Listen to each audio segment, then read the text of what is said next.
Hola, un gusto saludarles. Mi nombre es Javier Noel, doctor en Ciencia de la Educación y naturópata, y pues le traigo esta ponencia denominada o llamada El aporte de la naturopatía para el día de hoy. Primero quiero agradecerles por escucharme y agradecer al Instituto de Medicina Natural y a la ONG Naturópatas para Chile por la organización de este maravilloso encuentro. Muy bien, ¿por qué queremos hablar de los aportes de la naturopatía para el mundo de hoy? Porque en lo que llamaría el físico Frillo Capra paradigma social, en las ideas sociales instauradas, hay una idea, bien, valga la redundancia, de que la medicina tradicional china, la ayurveda, la naturopatía, todas las que llama la Organización Mundial de la Salud, pues medicinas tradicionales y terapias complementarias son parte de un pasado superado. Son pseudociencia, uno puede conseguir mucha información de ese tipo, o incluso especialistas que también pues, nos demonizan, nos colocan como un chamanismo, pseudociencia, etcétera, etcétera. Hay múltiples formas de hablar de este tema. Y eso en realidad, más que un elemento científico, se trata de prejuicios propios de una sociedad, pero también de una institucionalidad.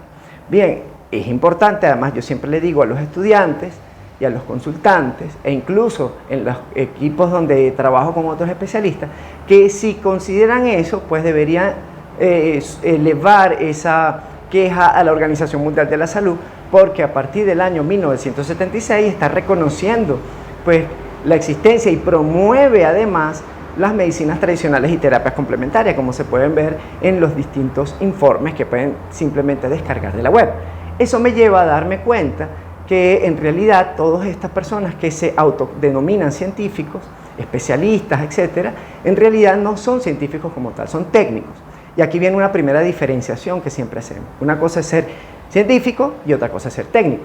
El especialista convencional es un técnico, no investiga, no realiza papers, bien, y simplemente aprendió unos parámetros, unos conceptos, unos manuales y lo aplica acríticamente. En cambio, un científico investiga, genera papers y normalmente el especialista que atiende, que está con la comunidad, no es el científico y tiene muchos prejuicios que se esconden tras una mirada pseudocientífica. Es decir, que quienes realmente enseñan los pseudocientíficos son los que esgrimen ese tipo de argumentación.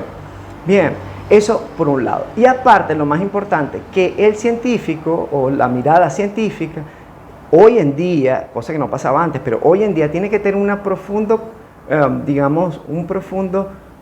conciencia epistemológica. ¿Qué quiero decir con una profunda conciencia epistemológica? Que en definitiva, pues tiene que tener conciencia de que existen distintos enfoques, distintos marcos interpretativos, y que la ciencia no es una señora que está ahí gorda, juzgándonos y viendo que es verdad y que es mentira. O que el método científico no es una cosa tan homogénea como se piensa. Las ciencias, cuando se habla, está demostrado científicamente, los científicos, etcétera, en realidad están creando una idea de un ente individual o un ente con características personales, antropomorfizado, bien, cuando en realidad se trata de una comunidad muy diversa que tiene distintos enfoques. De hecho, en una misma disciplina podemos ver distintos enfoques, desde la psiquiatría, pero también en cualquier disciplina vas a ver que hay distintas miradas e incluso investigaciones científicas que, dependiendo de ese marco interpretativo, tiene o no una visión diferente y llegan a distintas conclusiones en fenómenos investigados en común. Bien, esto es importantísimo y ya lo decía, por ejemplo, un científico duro llamado Humberto Maturana, biólogo, ganador del Premio Nacional de Ciencias de Chile, además que fue muy importante en el mundo académico, en el mundo científico, por su concepto acuñado con Francisco Varela, también biólogo, de autopoiesis, que transformó el mundo de la biología para el mundo científico, pero en el mundo técnico sigue estando todavía por allá probablemente en el siglo XIX, en algunos preceptos paradigmáticos. No todos, no es homogéneo, es heterogéneo.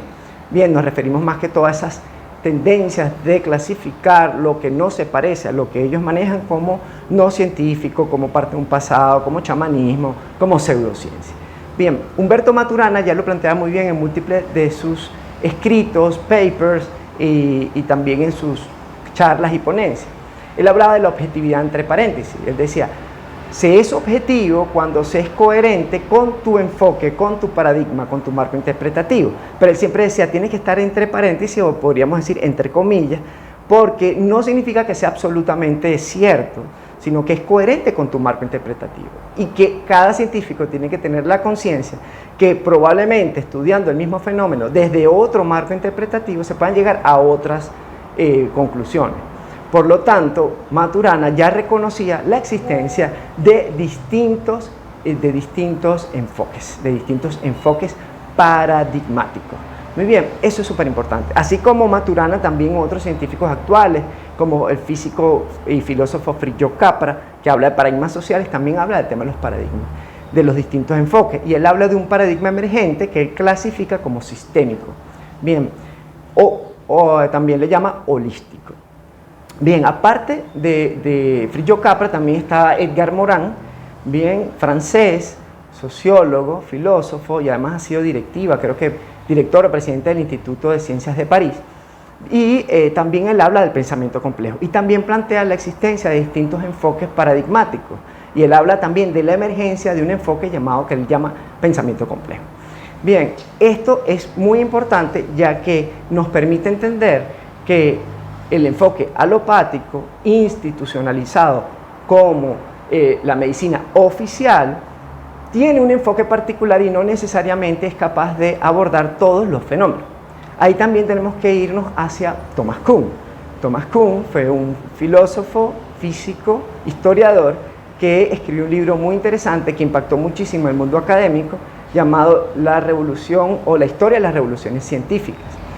En él plantea que efectivamente la comunidad científica tiene un enfoque dominante y que este cambia en el tiempo. Pero cuando uno está inmerso en ese tiempo no te das cuenta y tú crees que ese es el enfoque último, es la verdad revelada. Bien, sin embargo, él plantea que históricamente esto va cambiando. Habla de un periodo preparadigmático donde hay distintos paradigmas, luego una consolidación de paradigmas que nosotros planteamos está muy asociado al desarrollo de los estados o de los imperios, de organizaciones que determinan qué es la verdad, qué es la mentira, qué es la medicina, qué no. Bien, también puede evidenciarse que después de ese periodo paradigmático, que además que los paradigmas no dan solución a todo, pero dan solución a muchas cosas. Pero luego viene un periodo de crisis porque ese paradigma es cuestionado, ya no da respuesta a los nuevos problemas que se han enfrentado, bien, u otros factores. En ese proceso de crisis viene luego un proceso de resolución en donde un nuevo paradigma emerge o donde hay una síntesis entre un nuevo paradigma y el viejo paradigma, o el viejo paradigma se fortalece y muta. Hoy en día nadie puede negar que estamos en un proceso de crisis de paradigma. Todo el mundo, todos los especialistas, los medios de comunicación, la cultura, todo el mundo está hablando de una crisis. Crisis ambiental, crisis económica, crisis política, crisis científica, crisis civilizatoria. Bien, eso no significa el fin del mundo ni algo terrible, significa que estamos cambiando y que la forma en que entendemos el mundo, esos paradigmas científicos de la comunidad científica, en términos de Thomas Kuhn, pero también estos paradigmas sociales en términos de Fritjof Capra, que son las ideas instauradas en una sociedad, en gran medida, lo decimos nosotros, instaurados por los estados-nación en el momento actual, está en crisis y ya no da respuesta a los principales problemas. Ejemplo de ello tenemos que una de las principales causas de mortalidad y morbilidad en muchos países como Estados Unidos es la iatrogenia, es decir, los efectos colaterales de la propia medicina alopática convencional. No implica que la medicina alopática esté mal o sea mala, sino que, como decía Heriberto González Méndez en su texto Medicina Holística y la doctora Tibisay de Molina, en realidad lo que ocurre es que es muy bueno para emergencias, ha instalado todo un proceso o toda una arquitectura, digamos, global. Todo eso tiene cosas maravillosas para emergencias, para intervenciones, pero es bastante limitado para lo que ha emergido como principal problema de salud, que son las enfermedades crónicas no transmisibles. Y básicamente esta problemática se da por un fenómeno paradigmático, es decir, que por su propio enfoque, que Heriberto González Méndez clasifica de mecanicista, bien, que podríamos decir que concibe al ser humano como una máquina, bien, reduccionista, solamente considera pocos factores, bien. Y aparte de eso también es muy cuantitativista, le da demasiada preponderancia a la medición y olvida la cualidad. Esto también lo dice Fritjof Capra en su libro La trama de la vida, sobre el mundo científico en general, no solamente sobre la salud, sino que habla de cómo desde Descartes el mundo estudiado por los científicos se vuelve excesivamente cuantitativo y la cualidad es apartada porque, en teoría, como planteaba el filósofo Descartes, solo lo medible, cuantificable y a través de las matemáticas es que llegamos a la verdad. Bien, todos estos factores generaron un enfoque que se consolida muchísimo en el siglo XIX y que de ahí emergen la mayoría de las disciplinas que conocemos hasta el día de hoy, incluyendo la medicina alopática, o como llama Heriberto González Méndez, la biomedicina, que está fundamentada en una visión del mundo mecánica. También decía el astrónomo Johannes Kepler que el universo era como un gran reloj, era todo mecánico y que había que estudiarlo por partes para entenderlo. Eso llevó, como decía también el filósofo francés Edgar Morin, que digamos que haya una hiperespecialización en su término, que es una hiperespecialización. Cada disciplina estudia muy por separado cada fenómeno, destruyendo la totalidad de una realidad que es indivisible. Eso lo podemos ver en la salud. Cada especialista maneja muy bien su área, pero pierde la totalidad, la visión integral de la realidad. Cosa que la medicina tradicional china, la naturopatía, la ayurveda y otras medicinas tradicionales y terapias complementarias poseen desde su episteme, desde su marco interpretativo. La gran diferencia, y aquí viene un gran avance científico o el gran aporte científico de artes y ciencias como la naturopatía, es que tiene una mirada holística, integral, compleja. Va más allá de la fragmentación del sistema nervioso, sistema gastrointestinal. Es mucho más fácil para nosotros comprender muchos fenómenos y sobre todo el fenómeno de las enfermedades crónicas no transmisibles porque son multicausales.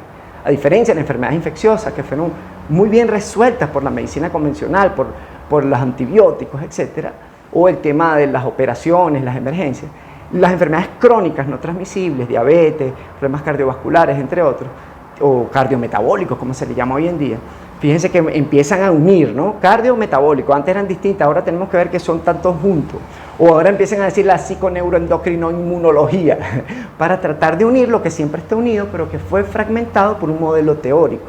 Bien, entonces esa separación, bien, no te permite entender y hace que el sistema sea muy costoso, muy burocratizado.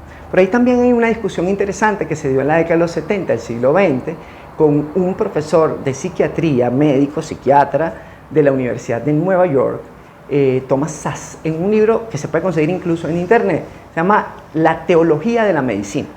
Y él planteaba que por la constitución característica de las sociedades contemporáneas, que tenía además una continuidad del mundo medieval, etcétera, el Estado institucionaliza y, digamos que oficializa una sola forma de ver el tema de la salud. Y el sistema de salud termina teniendo rasgos policíacos, como el Estado policíaco, de control.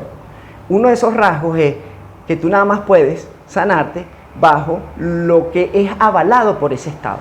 Bien, desde un paradigma particular, diríamos nosotros, con esta discusión de los paradigmas. ¿Cuál es el gran problema de eso? Que todas las otras formas de entender la salud, volviendo al tema inicial de nuestra ponencia, es que son excluidas, son no reconocidas, judicializadas e inclusive puede generarse pues castigo severo a quienes recomienden una infusión. Es decir, llegamos a niveles de realmente locura, decía el propio Thomas Szasz. Bien, y eso ahora citado por un economista, politólogo gallego, Miguel Ángel Bastos, plantea algo muy interesante. Él decía, él como economista, que su factor fundamental, Miguel Ángel Bastos, se fundamenta sobre todo en el problema del cálculo económico, dice que un sistema tan centralizado y tan controlado, bien, y que excluye a otras formas de sanar, se hace muy costoso y hace que los menos, digamos, ricos, las personas más pobres, sea mucho más costoso el sistema. Es decir, el sistema se hace mucho más costoso porque la gran diversidad de formas de sanar, bien, son judicializados o son prohibidos por el Estado. todo eso ha cambiado, obviamente, está cambiando porque estamos en un proceso de cambio de paradigma, volviendo al tema de los paradigmas. Sin embargo, todavía en los paradigmas sociales está instaurado muchísimo esta idea de que la naturopatía es algo del pasado que ya no tiene mucho que aportar. Bien, en una sociedad donde hay tantos avances técnicos, donde se habla de que los chips, que la manipulación genética, que las inyecciones, que las vacunas, la naturopatía en esa visión tecnocrática más parecido al transhumanismo, donde nos estamos convirtiendo en una especie de robot de cyborgs, las disciplinas o artes o tradiciones o ciencias como la naturopatía, la medicina tradicional china, la ayurveda no tienen mucho que aportar porque todo lo va a resolver la tecnología. Sin embargo, a pesar de no negar, por supuesto, todos esos maravillosos avances de la tecnología que adoro, pues también implica que no es nada más la tecnología, sino también el enfoque con el que tú abordas la realidad. El enfoque con que tú abordas la realidad. Ese enfoque te va a permitir no solamente tratar el tema cuando hay desequilibrio, es decir, hay enfermedad, también te permite reeducar o educar a la población para la prevención, para un adecuado estilo de vida y alimentación, y aparte da la base epistemológica, el marco interpretativo más certero para abordar los principales problemas de salud del mundo contemporáneo, que son las enfermedades crónicas, ya que la forma en que este tipo de arte, ciencia, disciplina, como le quieran llamar, bien, tiene una mirada integral. No podemos ver la diferencia o la relación, no podemos dejar de ver la relación de una depresión con la salud intestinal. Ahora están hablando del eje intestino-cerebro, cosa que ya se sabía de hace mucho tiempo, pero desde ese mundo que todo lo fragmentaba, todo lo cuantificaba, cada especialista de un área le costaba ver todos esos temas. O la importancia de la gestión emocional, ya que ya se sabe que tu actitud, tu sistema de creencias, como decía el biólogo Bruce Lipton en su libro La biología de la creencia, modifica tu cuerpo físico. Bien, algo que hoy en día empieza a hablarse en la medicina convencional, pero que eso ha sido parte de la medicina tradicional china, la ayurveda o la misma naturopatía. Y cuando vemos los principios de la salud del Saeta, era vivir alegre, era tener una buena actitud en términos más modernos, pero era básicamente darse cuenta de todo eso. Bien, otros avances interesantísimos, por ejemplo, que dan cuenta de estos aportes, no solamente un punto, o que más bien parten de ese enfoque epistemológico que permite ver una realidad de manera compleja, sistémica, holística, bien, entre otras cosas, naturalista, es entender, bien, las relaciones o lo que se llama en el paradigma holístico, un paradigma que se viene desarrollando del siglo XX, el principio del siglo XX, es la sinergia. Es decir, que a mí me importa más que separar al sistema gastrointestinal del sistema nervioso. Como yo siempre digo, no vas a ver nunca un sistema gastrointestinal caminando por ahí solo, él no está separado de todo lo demás. En vez de ver esa separación como lo vemos integrado, pues tenemos formas, instrumentos, tecnologías, dispositivos cognitivos, como le quieran llamar, principios, conceptos, herramientas, que permiten comprender la sinergia. ¿Y qué es la sinergia? La relación de lo que aparentemente está separado. ¿Y quién separa la realidad? ¿Quién la fragmenta? El pensamiento. El pensamiento mediado además por un paradigma. Entonces todos estos enfoques, como son integrales, lo propio lo dice la misma Organización Mundial de la Salud cuando promueve el impulso de las medicinas tradicionales y terapias complementarias.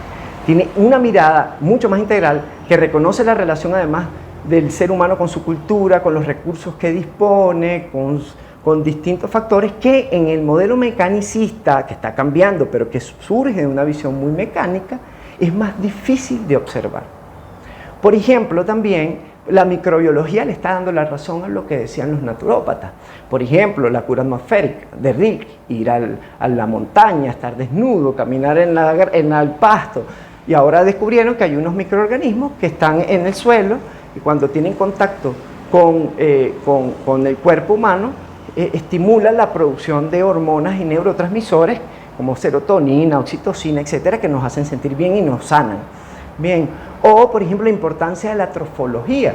Pues resulta que la microbiología empieza a hablar apenas de la década de los 90 del siglo XX, que no todos los microorganismos son malos y que la mayoría de los microorganismos no son malos, que más bien tenemos una microbiota intestinal, antes llamada flora, ahora les llaman cada vez más microbiota intestinal, donde habitan hasta virus que tienen papel fundamental en la vida, como regular las bacterias.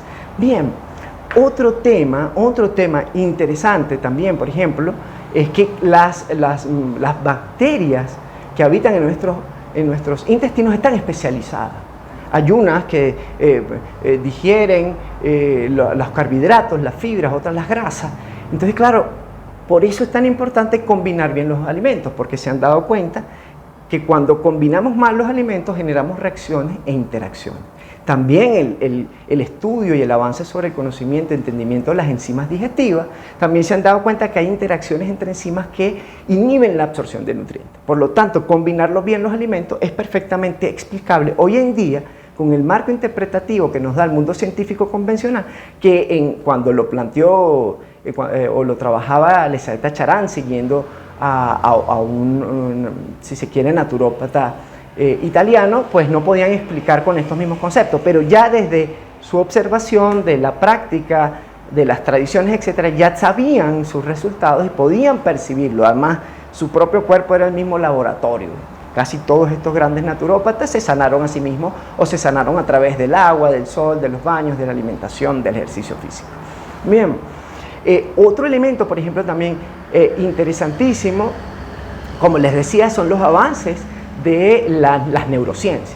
Las neurociencias hoy pueden explicar cómo tu actitud, cómo tus pensamientos, tus creencias, tu gestión emocional pueden generar o no una mejora en tu salud o un empeoramiento. Tú te puedes sanar también gestionando tus emociones, evitando estar disparando hormonas de estrés permanentemente por creencias, por situaciones mentales que estás creando permanentemente, imágenes mentales que estás creando permanentemente. Es decir, que el mismo mundo de las neurociencias ya habla, y por eso les decía, además están hablando ahora de psiconeuroendocrino inmunología, porque todo está unido. Entonces separamos todo tanto, le pusimos nombres tan complejos.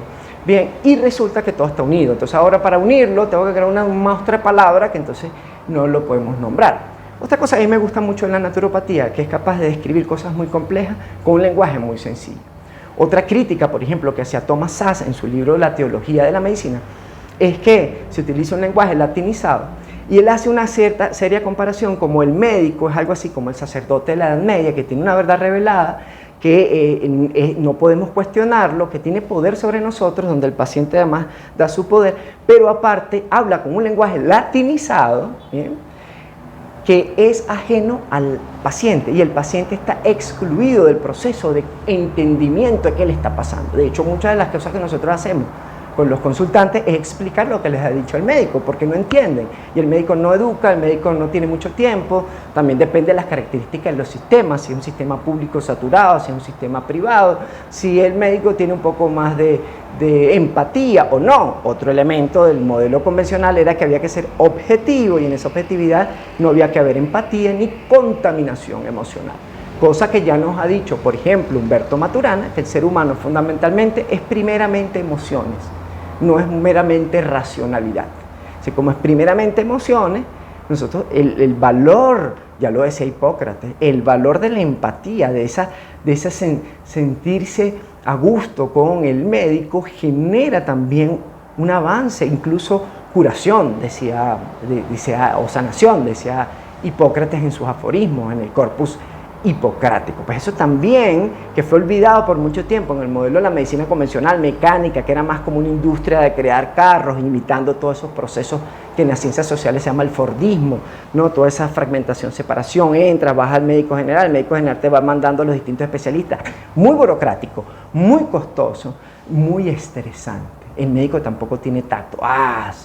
Vamos a hacerte un examen, puedes tener cáncer. O sea, no hay tacto. Por lo menos esa es la experiencia que nosotros tenemos con la mayoría de nuestros consultantes, que expresan cómo se sienten, e incluso eso ha llevado a que cada vez más personas, como reconoce la misma Organización Mundial de la Salud, no quiera ir al médico y prefiere ir a las medicinas tradicionales y terapias complementarias. Eso también para nosotros es un valor importantísimo dentro de una mirada holística, compleja, sistémica, que va mucho más allá. Otro elemento dentro del paradigma holístico, sistémico, complejo, es considerar al ser humano en relación con su ambiente, el enfoque naturalista. Es decir, no estamos separados de la naturaleza. Mientras que en el modelo mecanicista, recordemos que incluso Julien de Matry, un filósofo y médico francés, escribió un libro, El hombre máquina. El hombre era una máquina, entonces el médico básicamente se termina convirtiendo en un mecánico. Y la relación que hay con el medio, con el ambiente, el lugar donde vives, era poco importante. Entonces, claro, en cambio la naturopatía entiende que el ser humano es un ser que está dentro de la naturaleza. Por lo tanto, como decía ya Hipócrates y como dicen los grandes naturópatas, hay que ir en la misma dirección de la naturaleza para sanar. En cambio, y ahí viene una visión distinta del fenómeno salud-enfermedad, ¿sí? Es decir, que para el naturópata la salud es un desequilibrio y los síntomas son el mismo organismo tratando de volver a su estado de equilibrio. Mientras que para la medicina más alopática o más mecanicista de la alopatía, la enfermedad es un proceso de desequilibrio que hay que, un proceso de, digamos, un desperfecto de la máquina a la que hay que reparar, cambiando o incorporando fármacos, drogas, etc. Otro, por ejemplo, interesantísimo cuestionamiento de Thomas Szasz en su libro La teología de la medicina, habla de cómo, por ejemplo, el uso de drogas altamente adictivas como los antidepresivos es perfectamente legal y no cuestionada cuando es suministrada por el médico, porque es como un sacerdote con una serie de poderes simbólicos incuestionables. Y hoy en día se sabe que, además de la iatrogenia, el grave problema que tiene el abuso de fármacos que son, además, sobre todo en el área de la psiquiatría, que es adictivo. Bien, entonces fíjense todo lo que se empieza a ver, la posibilidad que se ha generado, probablemente desde que Thomas Kuhn hablara de que hay cambios de paradigma y que en definitiva estamos en un periodo de crisis paradigmático. Y eso ha abierto la posibilidad de hacer esa discusión epistemológica. Bien, así que estos son algunos de esos elementos importantísimos que queríamos traer para hablar de los aportes. Ya concluyendo, aportes fundamentales, una mirada holística, sistémica, compleja, que permite ver sinérgicamente las relaciones del fenómeno salud-enfermedad, donde no hay separación del cuerpo físico, mental, emocional, social, ambiental, pero también se consideran aspectos económicos, tecnológicos, culturales, entre muchos otros. Otro elemento fundamental es esa mirada naturalista, ese paradigma naturalista, que es esa visión en la cual nos entendemos como parte de la naturaleza, por lo tanto tenemos que vivir en coherencia con la naturaleza, recibir luz solar, otro elemento. ¿Por qué tomar sol? La helioterapia es tan buena, bueno, ya empiezan a descubrirlo, porque sintetizas vitamina D, y la vitamina D funciona como una hormona, regula tu metabolismo. ¿Por qué pararse temprano y por qué acostarse tarde? Bueno, están los que están estudiando el tema de los ciclos circadianos, los biorritmos, y entienden incluso, por ejemplo, cómo en la noche produces menos jugos gástricos, menos ácido clorhídrico, o cómo las hormonas de vigilia y el sueño y todo está asociado al metabolismo. Bien, fíjense todos esos avances científicos que están dando razón a lo que intuitivamente o en la práctica o empíricamente, que no tiene nada de peyorativo, porque el modelo científico es empírico, es decir, viene de la práctica, no viene de la idea, viene de la realidad en la que tú haces experimento. El modelo, de hecho, le llaman empírico analítico. Bien, pero se utiliza la palabra de manera crítica, no, es que es empírico, claro, lo empírico, la práctica es fundamental. Bien, entonces ese es otro factor, vernos integrados en la naturaleza, que además es algo que se está reivindicando muchísimo con todo el tema de la ecología, el cuidado ambiental, toda esa conciencia que tenemos. Bien, y que además la relación de la salud ambiental y la salud humana, que estamos estrechamente relacionados. Ese es otro factor fundamental.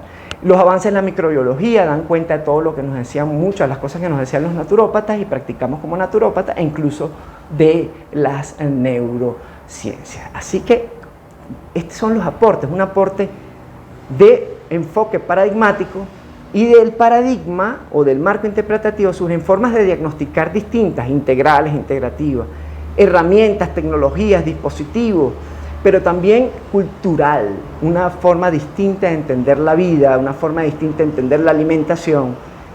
Y lo más complejo que hemos visto nosotros en nuestro proceso educativo es romper la caja, la jaula mental del enfoque mecánico, cuadrado, cuantitativo, romperlo, no desecharlo, integrarlo, pero como se plantea en el modelo holístico, ir más allá e irse a los elementos sinérgicos, no quedarnos con la fragmentación, sistemas, órganos, especialidades, sino entender que también lo planteaba el doctor Rafael García, las funciones integradoras, cómo el organismo de un punto de vista sistémico funciona. Cuando hablamos de eliminación de toxinas no es nada más el sistema gastrointestinal, es todo el organismo. Cuando hablamos de asimilación es todo el organismo, es decir, claro, hay sistemas y órganos que tienen más preponderancia en una función integradora en otro, pero todo el cuerpo funciona simultáneamente. Y para cerrar, que es un elemento que a mí me encantó, es estudiar un poco lo que es la teoría del caos, que fue de un matemático, meteorólogo, que desarrollaba o trataba de desarrollar modelos matemáticos en computadoras, simuladores, para predecir a exactitud el clima. Y se dio cuenta que aunque tenía una supercomputadora, era imposible predecir el clima a exactitud. ¿Por qué? Porque a diferencia de lo que plantea el modelo mecanicista, del que viene el modelo científico convencional, en el que todo está determinado y podemos matematizarlo, la realidad, decía él, no es determinista, sino que por el contrario tiene elementos de caos. Es decir, siempre hay tantos factores que tú no puedes determinarlos en la totalidad. Y como no lo puedes determinar en la totalidad, siempre hay lo que él llamó el efecto mariposa, que era algo así como si una mariposa aletea en Brasil, al tiempo puede eso ir desencadenando un huracán en China. Es decir, hay tantos factores que tú no puedes controlar que siempre hay un elemento de caos. Eso también se ve, aunque no lo digamos conscientemente, de la naturopatía, porque no es nada más tener control de todos los factores, sino cuando tú lo ves de manera sistémica, estilo de vida, creencia, gestión emocional, alimentación, contacto con la naturaleza, al irte no tanto a lo específico, que es bueno para la diabetes, no, como decía Claude Bernard y Hipócrates también, la enfermedad no es lo importante, pero eso no es una persona, no es un ente, la diabetes no es una señora que tú puedas sacar a bailar, la diabetes es un concepto teórico que describe una realidad de un cuerpo, o sea que yo tengo que tratar es a la persona. O sea, cuando yo conozco a la persona, ahí viene un proceso mucho más integral y siempre estamos abiertos a múltiples factores, incluso que no tenemos control. Bien, la realidad no es determinista. Y para cerrar ahora sí, otro elemento decía el doctor Keshava Bhatt, que era etnobotánico, y además naturista, de la India, estuvo mucho tiempo en Venezuela, pero también Miguel Ángel Bastos desde la economía decía, el problema es utilizar las matemáticas de manera crítica, trasladar la matemática a elementos de complejidad. Entonces en matemática 1 es igual a 1, cuando lo llevas a las estadísticas tú puedes decir tanto por ciento de la población, la epidemiología, todo se basa en estadística. Pero en la estadística y en esa matemática tú estás igualando a una persona diagnosticada con diabetes a otra persona diagnosticada con diabetes. ¿Qué nos decía Miguel Ángel Bastos y qué nos decía Keshava Bhatt? En lo humano, uno siempre es distinto al otro, porque son tantos factores que tú no puedes basarte en algo matematizado a exactitud. Bien, una persona diagnosticada con diabetes, aunque esté en el mismo rango etario, tenga el mismo género, etcétera, puede haber distintos elementos de creencia, gestión emocional, cultura, formas de alimentarse, el lugar donde vive, hay muchos factores.